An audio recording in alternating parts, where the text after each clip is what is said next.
शहर की ताज़ा तरीन व खास खबरों के लिए अमरावती मंडल न्यूज़ चैनल को सब्सक्राइब करें तथा बेल आइकन को जरूर दबाएं।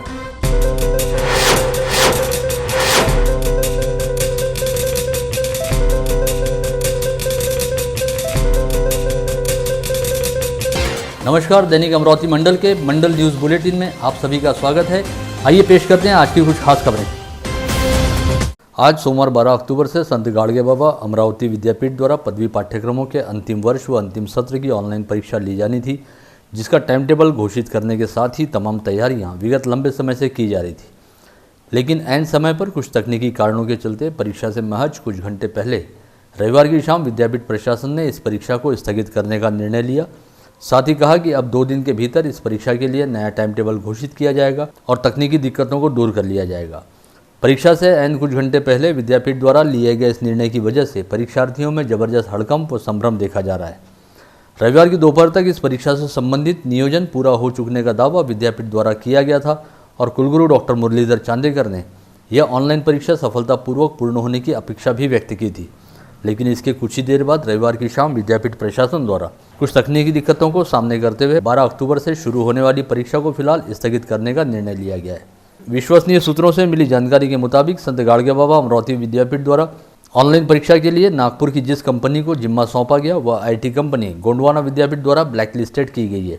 लेकिन इसके बावजूद इस कंपनी के पास अमरावती सहित नागपुर के राष्ट्रसंत तुकडोजी महाराज विद्यापीठ की ऑनलाइन परीक्षा लेने का जिम्मा सौंपा गया है। ध्यान दिला दें कि अमरावती विद्यापीठ के कुलगुरु डॉक्टर मुरलीधर चांदेकर कुछ समय पूर्व नागपुर विद्यापीठ के भी प्रभारी कुलगुरु थे और दोनों स्थानों पर उनके कार्यकाल के दौरान ही इस कंपनी को ऑनलाइन परीक्षा का जिम्मा देने का फैसला किया गया था, जिसके लिए संबंधित कंपनी द्वारा प्रति विद्यार्थी प्रति प्रश्न पत्र 8 रुपये का शुल्क लेना तय किया गया था। लेकिन गोंडवाना विद्यापीठ द्वारा ब्लैकलिस्टेड की गई यह कंपनी अब तक सही तरीके से दोनों विद्यापीठों में टेक्निकल एक्सेस व बैकअप उपलब्ध नहीं करा पाई है, जिसकी वजह से अमरावती विद्यापीठ की परीक्षाओं को एक बार फिर स्थगित करना पड़ा है। वहीं नागपुर विद्यापीठ की परीक्षाओं में कई तकनीकी दिक्कतें देखी जा रही हैं। इस समय आम लोग बाग कोरोना वायरस के संक्रमण से पहले ही परेशान हैं और लंबे समय तक चले लॉकडाउन की वजह से सभी का आर्थिक समीकरण पूरी तरह गड़बड़ा गया है। अनलॉक की प्रक्रिया शुरू होने के बाद अब सभी लोग जैसे तैसे अपने बजट को पटरी पर लाने की कोशिश कर रहे हैं और आगामी दशहरा व दिवाली पर्व के लिए पैसों का गणित जोड़ रहे हैं। लेकिन ऐन त्योहारों के मुहाने पर महंगाई सुरसा की तरह मुंह फाड़ने को बेताब है और इस समय दालों और तेलों के भाव में जबरदस्त तेजी दिखाई दे रही है, जिसकी वजह से आम मध्यम वर्गीय व निम्न वर्गीय परिवारों का बजट अभी से गड़बड़ाता दिखाई दे रहा है। यदि दामों में ऐसा ही उछाल बरकरार रहता है तो इस बार सभी पर्व व त्योहारों की चमक व जायका फीके दिखाई दे सकते हैं, ऐसा कहा जा सकता है। जानकारी के मुताबिक अनलॉक के बाद किराना व्यवसाय में तेजी नहीं है, लेकिन दालों के दामों में 20 से 25% की तेजी है। दालों के अलावा इस समय तेलों में भी जबरदस्त तेजी दिखाई दे रही है। पिछले माह की तुलना में इस माह तेल के दामों में जबरदस्त उछाल है और अक्टूबर माह की शुरुआत से ही भाव कम अधिक हो रहे हैं। विगत माह 85 से 90 रुपये प्रति किलो की दर पर बिकने वाला सोयाबीन तेल इस समय 105 से 110 रुपये प्रति किलो की दर पर पहुंच चुका है। वहीं फल्ली तेल, पाम तेल और सूरजमुखी के तेल के दामों में भी बढ़ोतरी हुई है। इस संदर्भ में जानकारी हेतु संपर्क किए जाने पर wholesale grain and sugar merchant एसो के अध्यक्ष गोविंद सोमानी ने बताया कि कड़े लॉकडाउन के समय भी तेल, शक्कर, दाल अथवा किसी अन्य किराना माल के दामों में कोई तेजी नहीं आई, बल्कि व्यापारियों ने मौके की नजाकत और अपनी सामाजिक जिम्मेदारी को समझते हुए नाम मात्र के लाभ पर व्यवसाय किया। उस समय हर एक के पास जितना स्टॉक उपलब्ध था उसे बिक्री हेतु उपलब्ध कराया गया, जो अब लगभग खत्म हो गया है। वहीं दूसरी ओर अनलॉक की प्रक्रिया के बावजूद अब तक ट्रांसपोर्टिंग पहले की तरह खुली नहीं है, जिससे माल की आवक में कुछ तकलीफ हो रही है। इसी तरह दूसरे देशों से होने वाला खाद्य तेलों का आयात भी रुका हुआ है, जिसकी वजह से तेलों की कीमतों में कुछ तेजी दिखाई दे रही है और दाल मिलों में भी इस समय पहले की तरह पूरी क्षमता के साथ काम नहीं हो पा रहा। यह स्थिति केवल कुछ समय के लिए रहेगी और बहुत जल्द हालात व दाम नियंत्रित हो जाएंगे। वहीं शहर के होलसेल अनाज व किराना व्यापारी मनोज खंडेलवाल ने जानकारी दी कि इस समय भले ही तेलों और दालों के दामों में कुछ तेजी दिखाई दे रही है, लेकिन शक्कर सहित सभी तरह के अनाज और किराना माल के दाम पूरी तरह से स्थिर हैं। साथ ही इनमें पर्व और त्योहारों का सीजन रहने के बावजूद फिलहाल तेजी आने की कोई उम्मीद नहीं है। खंडेलवाल के मुताबिक अनलॉक की प्रक्रिया शुरू होने के बावजूद बाजार में पहले की तरह कोई रौनक नहीं है और लोग बाग केवल अपनी बेहद जरूरी रहने वाली ज़रूरतों पर ही पैसा खर्च कर रहे हैं। ऐसे में बाजार में तेजी आने का सवाल ही नहीं उठता है। अमरावती संभाग के 9 बड़े, 25 मध्यम व 477 छोटे ऐसे कुल 511 सिंचाई प्रकल्पों में इस समय जल संग्रहण की स्थिति बेहद शानदार और बेहतरीन है। साथ ही बड़े व मध्यम प्रकल्पों में जल ग्रहण क्षेत्रों से पानी की आवक लगातार जारी है। ऐसे में कुल 25 बड़े व मध्यम प्रकल्पों से लगातार नदियों में पानी छोड़ा जा रहा है ताकि बांधों के जल स्तर की स्थिति को नियंत्रित रखा जा सके। अमरावती जिले सहित संभाग के सबसे बड़े अपर वर्धा बांध में इस समय 100% जल संग्रहण की स्थिति बरकरार है, जिसके मद्देनजर इस बांध के 2 दरवाजों को 25 सेंटीमीटर तक खोलकर प्रति सेकंड 65 घन मीटर जल विसर्ग किया जा रहा है। इसके साथ ही संभाग के कई बड़े और मध्यम प्रकल्पों से भी जल विसर्ग की स्थिति लगातार चल रही है। भारतीय जनता पार्टी महिला मोर्चा की अमरावती शहर व जिला इकाई द्वारा राज्य में आए दिन घटित हो रहे महिला अत्याचारों की घटनाओं पर रोष प्रकट करते हुए सोमवार 12 अक्टूबर को शहर पुलिस आयुक्तालय पर मोर्चा ले जाते हुए पुलिस आयुक्त डॉक्टर आरती सिंह को ज्ञापन सौंपा गया, जिसमें आरोप लगाया गया कि महाविकास आघाड़ी सरकार के कार्यकाल में समूचे राज्य में महिलाओं के खिलाफ अत्याचारों की घटनाएं बढ़ रही हैं। साथ ही इन दिनों कोरोना काल के दौरान कोविड अस्पतालों और कोविड केयर सेंटरों में भी महिलाओं के साथ छेड़छाड़ व दुराचार की घटनाएं हुई हैं, जिसकी ओर ध्यान दिलाए जाने के बावजूद राज्य सरकार ऐसी घटनाओं को अनदेखा कर रही है। भाजपा महिला मोर्चा के मोर्चे में शामिल लोग जब नारेबाजी करते हुए पुलिस आयुक्तालय पर पहुंचे तो वहां मुख्य प्रवेश द्वार पर फ्रेजरपुरा पुलिस थाने की ओर से कड़ा बंदोबस्त लगाया गया था। इस मोर्चे में शामिल सभी लोगों को मुख्य प्रवेश द्वार पर ही रोक दिया गया और केवल 3 लोगों को भीतर जाने की अनुमति दी गई। इस वक्त भाजपा शहराध्यक्ष किरण पातुरकर अपने साथ करीब 6-7 लोगों को भीतर ले जाना चाहते थे, लेकिन बंदोबस्त में तैनात फ्रेजरपुरा के थानेदार मेश्राम ने 3 लोगों के बाद अन्य किसी को भी भीतर छोड़ने से मना कर दिया, जिसे लेकर किरण पातुरकर वहीं पर पीआई मेश्राम के साथ उलझ गए और दोनों के बीच जमकर तू-तू मैं हुई।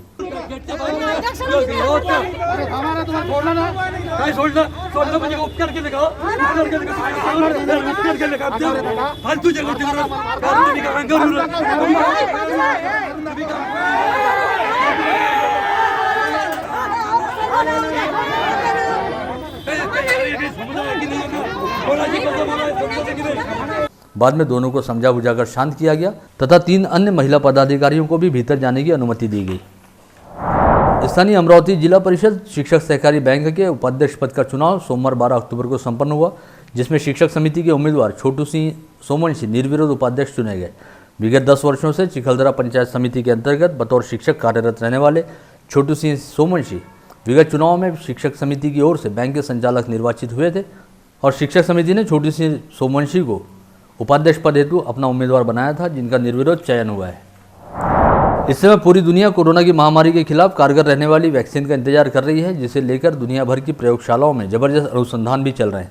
संभवतः इन तमाम अनुसंधानों के कुछ अपेक्षित परिणाम प्राप्त हो चुके हैं। यही वजह है कि केंद्र सरकार द्वारा सभी राज्य सरकारों सहित स्थानीय स्वायत्त निकायों को कोरोना वैक्सीन के संग्रहण हेतु आवश्यक तैयारियां करने का निर्देश दिया गया है, जिसमें कहा गया है कि केंद्र सरकार के मार्गदर्शक निर्देशानुसार प्राप्त होने वाली कोरोना वैक्सीन का स्टॉक सुरक्षित रखने के लिए आवश्यक शीतगृह को लेकर नियोजन तैयार किया जाए।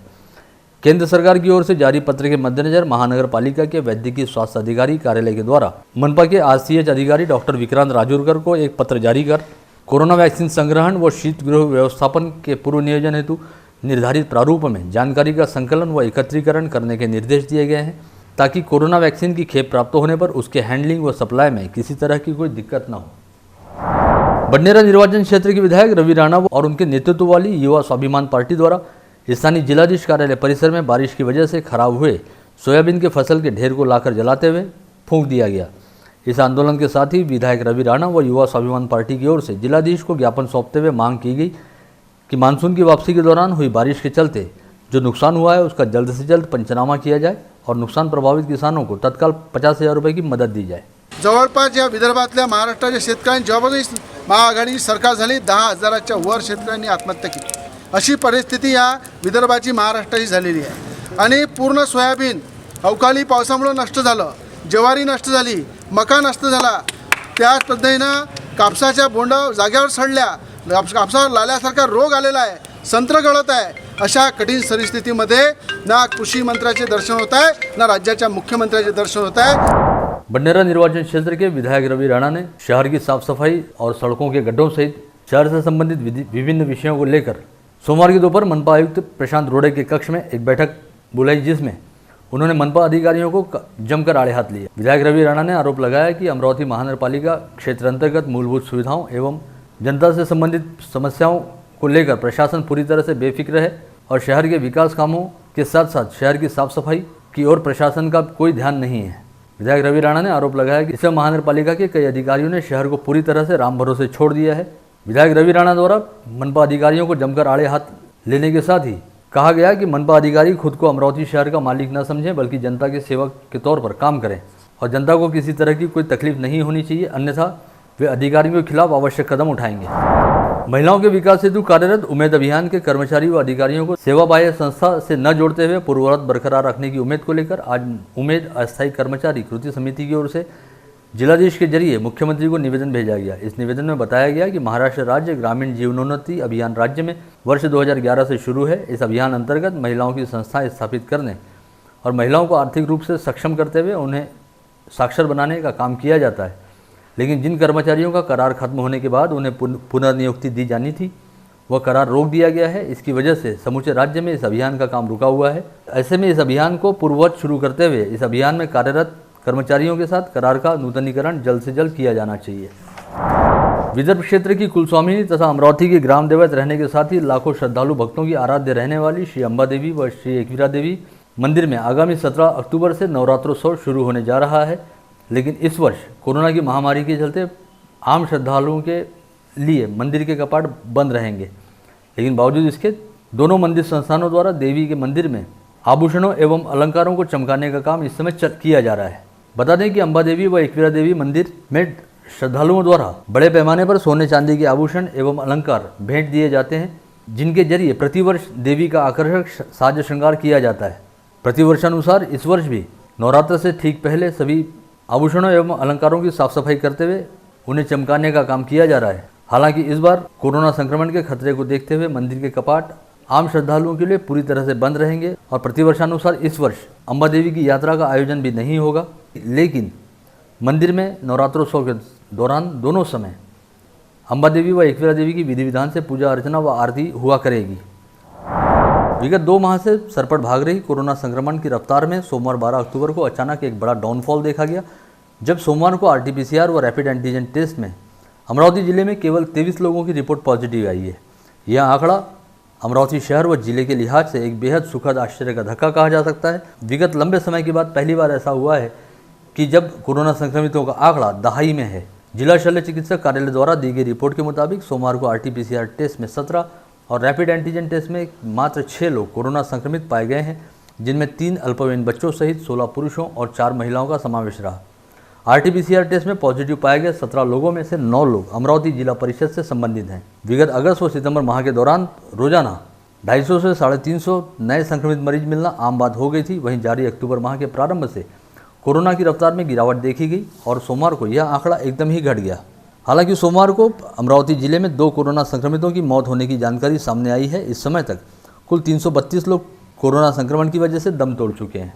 वहीं सोमवार को कोविड अस्पतालों से 108 लोगों को डिस्चार्ज दिया गया और अब तक 13,131 लोग कोविड अस्पतालों से डिस्चार्ज प्राप्त कर चुके हैं। इस समय कोविड अस्पतालों में 703 लोगों का इलाज जारी है।